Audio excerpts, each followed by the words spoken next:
There are moments in one's life where you can look back and clearly remember the moment that shifted the direction that one makes. This is exactly how I found myself on this path. I was a senior at Penn State, only a month from graduation, with a degree in exercise and sports science. Today it's known as kinesiology. I had been one of the founding members on the board of the first student chapter for the National Strength and Conditioning Association. And there was a member of our group, his name was John. He and I had class with each other over the years, yet we really didn't hang out with each other in the same groups.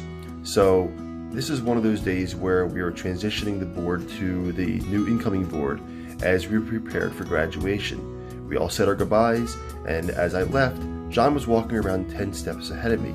I yelled out to him to wait, and when I approached, I asked him, "What externship were you doing?" Telling him that I was doing mine in cardiac rehab. He told me that he was going to work with a chiropractor. I looked at him with an inquisitive eye and I asked him, "Why would you want to work on people's backs?" He told me something at that point that changed the course of my career path, and he said something like this: "Chiropractic isn't about the back. It's about the communication between the brain and the body. Interference with that communication can cause the body to not work properly."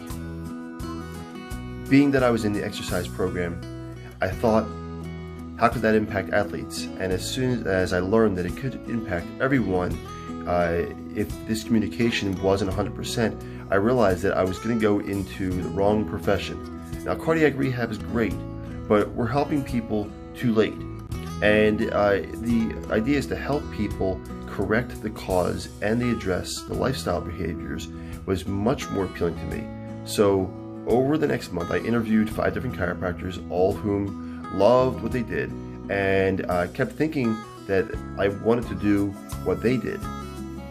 One of these docs suggested to me that I should not, if I didn't experience chiropractic care up to that point, that I should consider starting with an exam and adjustments.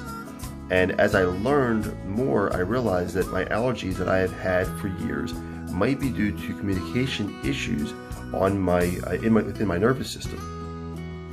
So I had been taking shots for a few years, which were doing me no good. So I stopped them to see what these adjustments might do. Now, you fast forward 3 months, and I was watching the morning news, the weather report on Channel 6. In fact, I think it might have been Jim O'Brien on Channel 6, correctly. The meteorologist, Jim O'Brien, he said that the pollen count, maybe it might not have been Jim O'Brien, but anyway, he said that the pollen count was significantly higher than it had been for years. And that's when I realized that I did not, now did enjoy didn't just enjoy the adjustments, but I could also feel the impact that it is on my health, and even considered other factors such as changes in exercise, nutrition, sleep. Nothing has changed. Nothing else. Just the adjustments. And so I've been getting adjusted now for getting my adjustments for specifically, that is for managing my spine and my nervous system. And I've been doing this since 1992, almost every week or two at the very most. And it is by far the most impactful thing that I've done for my health.